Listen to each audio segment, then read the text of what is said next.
So hello everyone. So இன்னைக்கு நம்ம வந்து சோஷியல் த டிசிப்ளின் அப்படிங்கிற யூனிட் 1 ஆக்சுவலி இது யூஜிசிலையும் சரி இல்லை யூபிஎஸ்சி ரெண்டோட சிலபஸ்லையுமே இதுதான் வந்துட்டு ஒரு ப்ரைமரி யூனிட்டாக இருக்குது. இட்ஸ் நாட் தட் இதில் வந்து உங்களுக்கு நிறைய கொஷின்ஸ் வரும் அப்படிலாம் இல்லை. பட் நீங்கள் வந்து போக போக நெக்ஸ்ட் யூனிட்ஸ் நெக்ஸ்ட் சாப்டர்ஸ் போக போக நீங்கள் இதை படிக்கலைன்னா உங்களுக்கு சுத்தமாக புரியாது. இந்த என்னோட ப்ரிப்ரேஷன் டைமில் நான் இந்த யூனிட்டே ஸ்கிப் பண்ணிட்டேன். பட் நான் என்ன பண்ணேன்னா, I did my post graduation in sociology also. So நான் என்ன பண்ணேன், ஃபுல்லாக ஸ்கிப் பண்ணிட்டேன். பட் போக போக answer writing R other chapters போக போக எனக்கு பேசிக் கான்செப்ட்ஸ் புரியாத மாதிரி இருந்தது.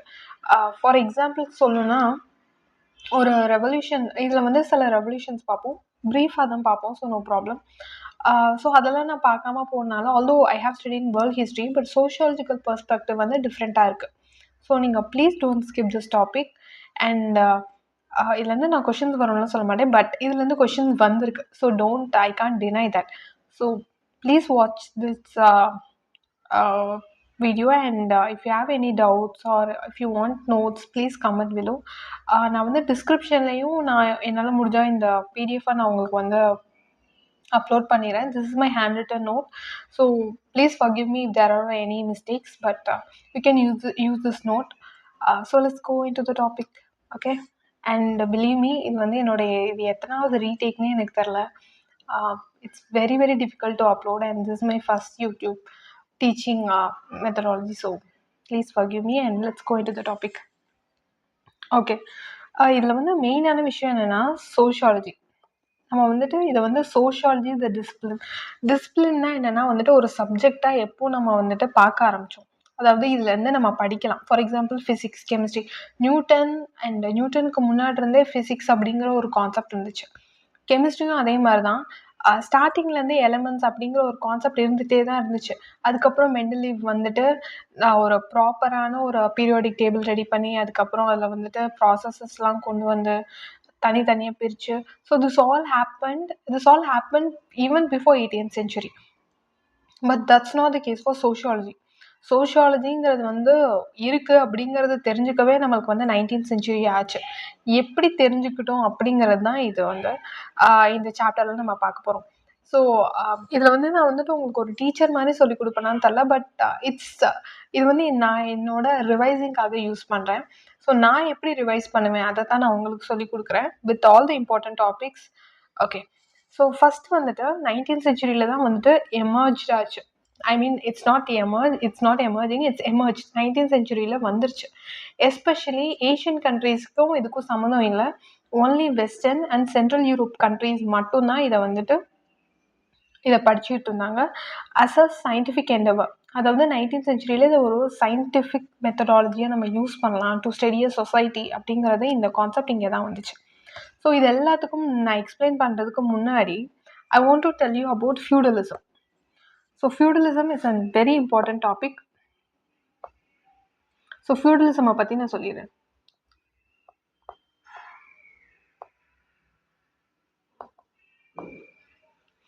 ஸோ ஃபியூடலிசம் அப்படிங்கிற கான்செப்ட் வந்துட்டு நம்ம இதில் பார்த்தோன்னா ஜமீன்தாரி சிஸ்டமை நான் வந்து எக்ஸாம்பிளாக உங்களுக்கு சொல்லலாம். பட் நாட் அட் ஆல் ஃபுல்லாக ஜமீன்தாரி சொல்ல முடியாது. ஏன்னா ஜமீன்தாரி சிஸ்டமில் வி ஒர்க், பெசன்ஸ் வந்து ஒர்க் பண்ணாங்க. ஐ மீன் இதுலேயும் ஒர்க் பண்ணுவாங்க for money. But that's not the case for feudalism. ஃபியூடலிசமில் என்னென்னா வந்துட்டு எஸ்டேட் லார்ட்ஸ் இருக்காங்க.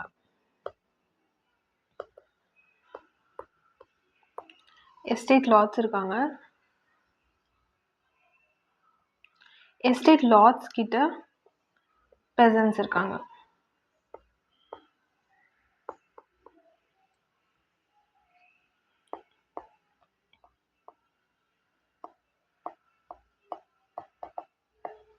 ஆர் பர்ஜுவாய்ஸ் அப்படின்னு சொல்லுவோம். ஸோ ஃபியூடலிசம் அப்படிங்கிற கான்செப்ட் என்னென்னா வந்துட்டு இந்த எஸ்டேட் லார்ட்ஸ் கிட்ட 100 acres ஆஃப் லேண்ட் இருக்குன்னு வச்சுக்கோங்க. இதை நான் உங்களுக்கு சிம்பிளாக சொல்லணும்னா சோஃபியா அப்படிங்கிற ஒரு சுட்டி டிவியில் ஒரு சீரீஸ் போடுவாங்க. அதில் பார்த்தீங்கன்னா அந்த பொண்ணுக்கிட்ட வந்து ரொம்ப நிறைய ஏக்கர்ஸ் ஆஃப் லேண்ட் இருக்கும். அதில் வந்துட்டு ஆர்ச்சிட்ஸ், பெரிஸ் எல்லாமே இருக்கும். எல்லாமே பண்ணியிருப்பாங்க. ஸோ அவங்களுக்கு வந்துட்டு ஸோ இந்த பெசன்ஸ்க்குலாம் இவங்க வந்துட்டு ஷெல்டர் கொடுப்பாங்க, ஃபுட் அண்ட் ஷெல்டர். ஸோ இது எல்லாமே இந்த மாதிரி ஒரு சுச்சுவேஷனில் தான் இருந்துச்சு.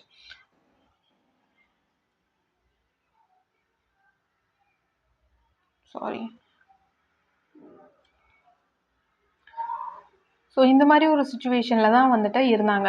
ஸோ இதில் எப்போ ப்ராப்ளம் ஸ்டார்ட் ஆச்சுன்னா வந்துட்டு ப்ராப்ளம் இல்லை, எப்போ இந்த ஃபியூடலிசமில் இருந்து வெளியில் வந்தாங்க, இந்த ஃபியூடலிசம் வேணாம் அப்படின்னு சொன்னாங்கன்னா, it's because of history, commercial revolution.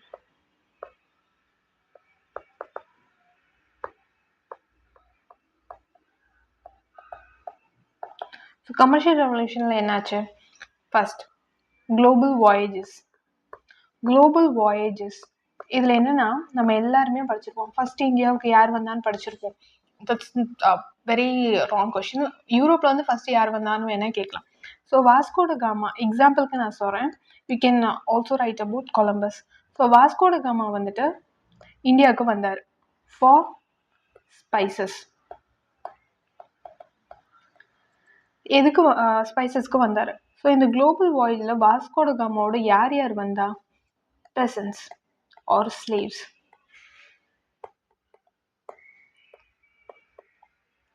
So இந்த பெசன்ஸ் அண்ட் ஸ்லேவ்ஸ்க்கு வந்துட்டு சேலரி அப்படின்னு ஒன்று கொடுத்தாங்க. இந்த சேலரி வச்சுட்டு அவங்க முதல்ல இவங்கெல்லாம் வந்து பெசன்ஸாக தான் இருந்தாங்க. ஸோ இவங்களுக்கு வந்து சேலரின்னு ஒன்று கொடுத்த உடனே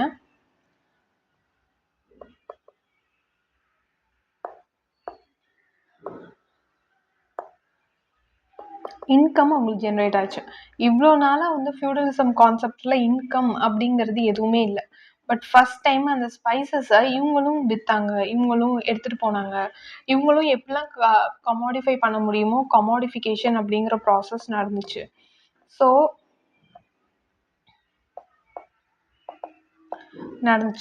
இன்கம் ஜென்ரேட் ஆச்சு.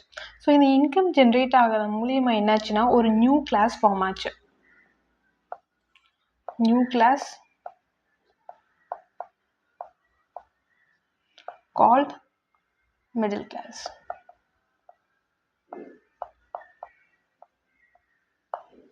ஸோ இதுதான் இதோட வந்துட்டு at the end of the story இதுதான் concept. Okay. So commercial revolution மூலியமாக இந்த மாதிரி மிடில் கிளாஸ் அப்படிங்கிறதோ ஃபார்ம் ஆச்சு. ஸோ இதில் வந்து இதுக்கு நடுவில் நம்ம நிறைய கான்செப்ட்ஸ் பார்க்க வேண்டியது இருக்கும். ஏன்னா எப்படி வாஸ்கோட காமாவுக்கு யார் மணி கொடுத்தா, இல்லை இந்த பெசன்ஸ்க்கு யார் வந்துட்டு இன்வெஸ்ட்மெண்ட் அப்படின்னு ஒன்று பண்ணையில் யார் மணி கொடுத்தா, எப்படி அவங்களுக்கு இன்கம் ஜென்ரேட் ஆச்சு. ஸோ இதெல்லாம் தான் நான் வந்து என்னோட பிடிஎஃப் வச்சு நான் உங்களுக்கு எக்ஸ்பிளைன் பண்ண போகிறேன். ஸோ ஃபர்ஸ்ட் என்னாச்சுன்னா வந்துட்டு இதில் இன்னொரு இம்பார்ட்டண்டான பாயிண்ட் இருக்குது. என்னென்னா வந்து மோனோபோலி ஆஃப் இட்டாலி. இட்டாலிக்கு வந்துட்டு ஒரு அட்வான்டேஜ் என்னென்னா, அது வந்து லேண்ட்லாக், அதாவது ஏஷியன் கண்ட்ரீஸோட லேண்ட்லாக்டு ரூட்டில் தான் இட்டாலி இருக்குது. ஸோ இந்தியாவிலேருந்து என்னென்ன கொண்டு போகிறாங்களோ, அதாவது சில்க் ரூட் மூலியமாக என்னென்ன விஷயங்கள்லாம் கொண்டு போகிறாங்களோ அவங்க எல்லாம் ஃபஸ்ட்டு ரீச் ஆகிறது இட்டாலி. இட்டாலியிலேருந்து தான் மித்த கண்ட்ரீஸ்க்கு போக முடியும்.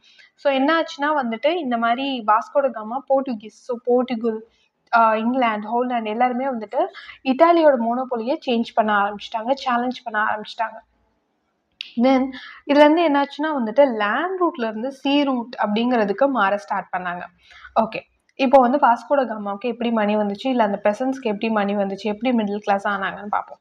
ஃபஸ்ட்டு வந்துட்டு காமர்ஸ் எக்ஸ்பேண்ட் ஆச்சு. காமர்ஸ் எக்ஸ்பேண்ட் ஆச்சுன்னா மணி லெண்டர்ஸ் அப்படிங்கிற ஒரு கான்செப்ட் வந்துச்சு. மணி லெண்டர்ஸ் என்ன பண்ணாங்க, மணியை வந்துட்டு கொடுக்க ஆரம்பிச்சாங்க எல்லாருக்கும். எனக்கு இன்ட்ரெஸ்ட் தான், நீ போயிட்டு வந்துட்டு எனக்கு என்னோட இன்ட்ரெஸ்டோட ஒரு ப்ராஃபிட்டோட எனக்கு தா அப்படின்னு சொல்லி மணி லெண்டர்ஸுங்கிற கான்செப்ட் வந்துச்சு. இட்டாலி டெஸ்ட்ராய் ஆயிடுச்சு. நெக்ஸ்ட் நியூ கமாடிட்டிஸ் வந்துச்சு. This is very important one. New கமாடிட்டிஸ்னா என்ன சொல்லுவோம்னா ஸ்பைசஸ், ஸோ ஸ்பைசஸ் சொல்லலாம். I'll tell in another slide. So spices சொல்லலாம், காட்டன், சில்க், இது மாதிரி நியூ கமாடிட்டிஸ்லாம் வர ஆரம்பிச்சிருச்சு.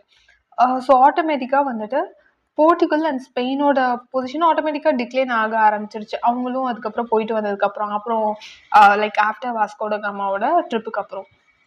பட் இங்கிலாந்து, ஹாலண்ட், ஃப்ரான்ஸ் வந்துட்டு டாமினேட் பண்ண ஆரம்பிச்சாங்க. அதனால தான் 18th செஞ்சுரிக்கு மேலே இங்கிலாந்து வந்து நிறைய கண்ட்ரிஸை காலனைஸ் பண்ண ஸ்டார்ட் பண்ணாங்க, இன்க்ளூடிங் இந்தியா, ஸ்ரீலங்கா, மால்தீவ்ஸ், இந்த மாதிரி நிறைய கண்ட்ரிஸை டாமினேட் பண்ண ஆரம்பிச்சாங்க. Then expansion of banking, credit facilities expand ஆக ஆரம்பிச்சு, அதாவது மணி லெண்டர்ஸ் இருக்காங்களே அதான். அடுத்து வந்து செக்கை இன்வென்ட் பண்ணாங்க, பேப்பர் மணி இன்வென்ட் பண்ணாங்க. இதுவரையே பேப்பர் மணி அப்படிங்கிற கான்செப்டே இல்லை. எல்லாரும் என்ன பண்ணாங்கன்னா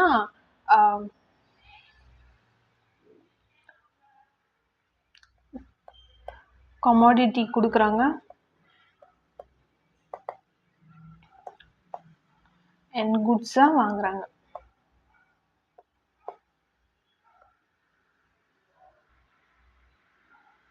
which is also known as barter system. So இவ்வளோ நாள் barter சிஸ்டத்தில் தான் வந்துட்டு நடந்துட்டு இருந்துச்சு. But first time paper money வந்தோன்னே people started சேவிங் அப்படிங்கிற கான்செப்ட் வர ஆரம்பிச்சிச்சு. சேவிங், இன்வெஸ்ட்மெண்ட், ப்ராப்பர்ட்டி, இந்த மாதிரி கான்செப்ட்ஸ்லாம் வர ஆரம்பிச்சிருச்சு. எஸ், ஸோ ப்ராப்பர்ட்டி அந்த மாதிரி கான்செப்ட் வர ஆரம்பிச்சிருச்சு. ஸோ நிறைய பேர் கம்பெனிஸ் ஓப்பன் பண்ண ஆரம்பிச்சாங்க. ஸ்டாக் கம்பெனிஸ் அப்படிங்கிற கான்செப்ட் இப்போ தான் வர ஆரம்பிச்சிருச்சு. இதனால என்ன ஆச்சுன்னா, மிடில் கிளாஸ், அதாவது இந்த பெசன்ஸ் அப்படிங்கிற குரூப் இருந்தாங்கல்ல, இந்த பெசன்ஸ் ஆர் ஸ்லேவ்ஸ்,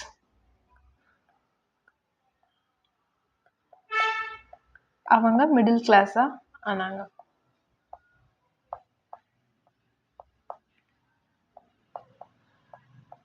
அவங்க மிடில் கிளாஸ் அப்படின்னு ஆனாங்க.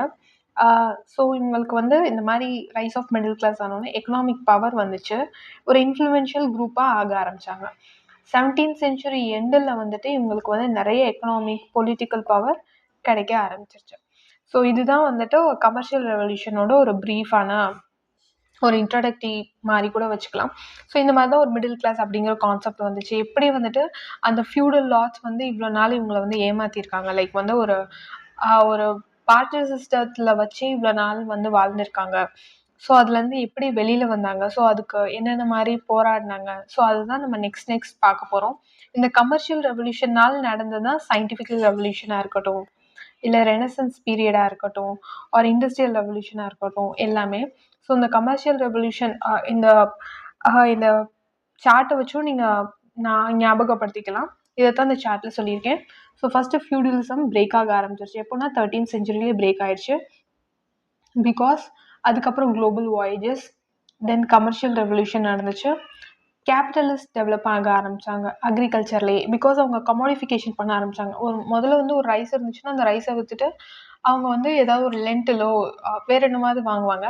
பட் இப்போ வந்து அதை மணியாக ஆக்கி அவங்க கையில் வச்சுக்கிட்டாங்க.